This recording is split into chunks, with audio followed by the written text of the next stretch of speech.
नायब सैनी खुद ही जीत लियो, ये भी सेट नहीं हो गया। जब हो गया। नायब सैनी ये कहते हैं कि हम 10 लोकसभा सीटें जीतेंगे। देखिए, नायब सैनी जी की पार्टी 2019 में भी कहती थी 75 पार पाए 40 35 घट गई ना। अब 10 में से उसी परसेंटेज घटा दो, इनको कोई सीट मिलने वाली नहीं है। और अभी 5 स्टेटों के रिजल्ट आने दो, उसके बाद जो प्रगति होगी बीजेपी की, मुझे ऐसा लग रहा है कि 5 स्टेटों में कांग्रेस पार्टी की बड़ी भारी बढ़त हो रही है। और इसके आने के बाद ये बीजेपी तो ऐसे खिलरेगी जैसे तूड़ी बिखरती है आंधी में। कहाँ रहेगी, पार्टी नहीं बचेगी। हरियाणा प्रदेश के लोगों का तो वैसे विश्वास उठ गया इस पार्टी से। ये विश्वासघाती लोग हैं, वायदा खिलाफी करी जनता के साथ, तो इनके कुछ नहीं है। नायब सैनी क्या कहते हैं बेचारे, वो टोटे में प्रधान बना दिए। सर, अगर बात की जाए इनकी जो पनौती को लेकर अभी नोटिस दिया गया है राहुल गांधी को, तो क्या लगता है बीजेपी वाले सुगबुघाट में है, क्या लगता है?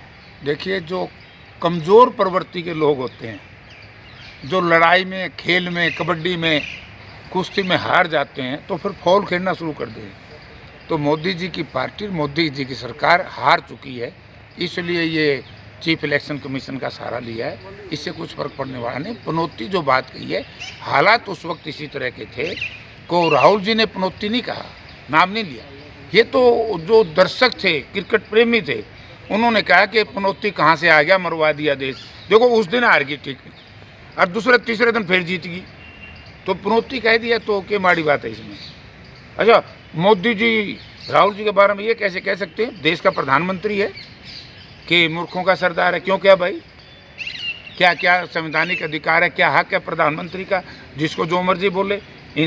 हमारी नेता सोनिया जी के खिलाफ किस तरह के गलत शब्दों का इस्तेमाल करते थे लोग, दूसरे नेताओं के खिलाफ किस तरह के शब्दों का इस्तेमाल करते थे। हमारे मुख्यमंत्री चाहे अशोक गहलोत थे, और चाहे उस वक्त कमलनाथ जी थे, चाहे बघेल छत्तीसगढ़ के मुख्यमंत्री थे, सबके खिलाफ कैसे कैसे शब्दों का इस्तेमाल किया। यानी कि प्रधानमंत्री जी को एक मारे को होता गुग्गा का कोड़ा है कि जो बात जनता ने कही है, मोदी राहुल जी ने कह दी, क्या बुरी बात है इसमें? हरियाणा को लेकर, अब लोकसभा को लेकर क्या रहेगी कांग्रेस की रणनीति? 10 की 10 सीट कांग्रेस जीतेगी। और 3 तारीख के नतीजे आने के बाद मैंने समय कहा कि भारतीय जनता पार्टी तो अपने बिखरे हुए जनाधार को टोर्च लेकर ढूंढेगी कि हरियाणा में कुछ बचेगा कि नहीं बचेगा। अब जब अभी कांग्रेस की जन आक्रोश रैलियाँ हो रही है दिसंबर से, वो कब कहाँ होने जा रही है? तो मेरे हिसाब से तो झज्जर में है शायद 17 तारीख को, 9 जनवरी की है लाडवा में, 24 तारीख की है सरसा में, बड़ी होगी। तो इस तरीके से कई जगह ये कमेटी बनी हुई है अशोक अरोड़ा जी की अध्यक्षता में, तो उनमें करती है। कुमारी शैलजा जी भी अब छत्तीसगढ़ के बाद अब यहाँ दौरा करने जा रही है रथ को लेकर। हाँ जी, तो ठीक है, वो भी करें, पार्टी के लिए काम कर रही हैं, को पार्टी के खिलाफ थोड़ी प्रचार करने जा रही हैं, पार्टी का जा रही है जाए, अच्छा पार्टी को ताकत मिलेगी। जेजेपी को लेकर क्या कहेंगे? राजस्थान में क्या हो सकता है, कितने सीट आ सकती है या नहीं आई? ये तो मर्द पराया सौदा है। हरियाणा में क्या होता है ना, गरां खीर सो बाहर खीर। जब हरियाणा की जनता ने जो इन पर विश्वास व्यक्त किया था और इनके साथ जो विश्वासघात किया, तो ये तो मेरे हिसाब से इस सदी का सबसे नफरत वाला व्यक्ति को होगा, जिससे नफरत है, तो ये जेजेपी के नेता। एक सर, जहरीली कांड से लोग मरे हैं, शराब कांड से, उसको लेकर क्या है? देखो, ये तो इसकी सीधी responsibility excise and taxation minister की है, और दूसरी किसकी है? डीटीसी की जिम्मेवारी है जो एक्साइज का है, सरकार की जिम्मेवारी है, गृह मंत्रालय की जिम्मेवारी है।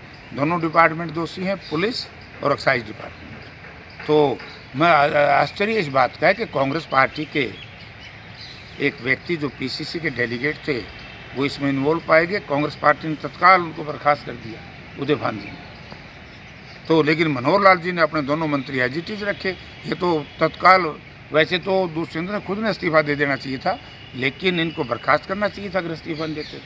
सर, किसान अब 3 दिन के आंदोलन पे हैं, एमएसपी और कई जो मांगे, तो अच्छी बात है। जब इनके साथ धोखा किया है, जब किसान आंदोलनरत थे, तो माननीय प्रधानमंत्री जी ने इनको बुलाया था, कमेटी बनाई थी, उसमें फैसला हुआ था कि हम एमएसपी उसको कानूनी दर्जा देंगे तो क्यों दिया। जब धोखा करेगी देश और प्रदेश की सरकारें तो फिर किसान कहाँ जाएगा, किसान आंदोलन करेगा। उनकी बात वाजिब है, उनका आंदोलन सही है। सर कुलदीप बिश्नोई भी राजस्थान चुनाव प्रचार पे उतरे हैं, क्या लगता है उनका कितना प्रभाव रहेगा? उन्हीं से पूछ लियो, उनकी पार्टी बता देगी। आदमपुर का क्या देखते हैं अभी कोई विकास को लेकर? आदमपुर का विनाश हुआ है, सत्यानाश हुआ है। जब से दोबारा से आदमपुर में डेवलपमेंट खत्म, सड़कें देखिए आपने क्या हालत हो रही हैं। अब इन दोनों में लड़ाई होनी है अभी तो, बीजेपी जेजेपी में। वो तो कहेंगे कि यहीं कमीशन ले हुए हैं।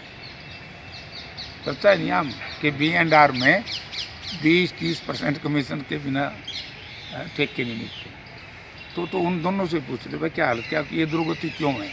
जेजेपी से भी पूछो और बीजेपी से पूछो। आप अब ये बताएं जी, लोकसभा को लेकर अब तैयारियां कर रहे हैं तो क्या लगता है आप हिसाब से अभी क्या लगता है? देखिए मैं इस ज़िले का प्रभारी भी हूँ और मैंने 1 साल पहले आदमपुर में चुनाव भी लड़ा।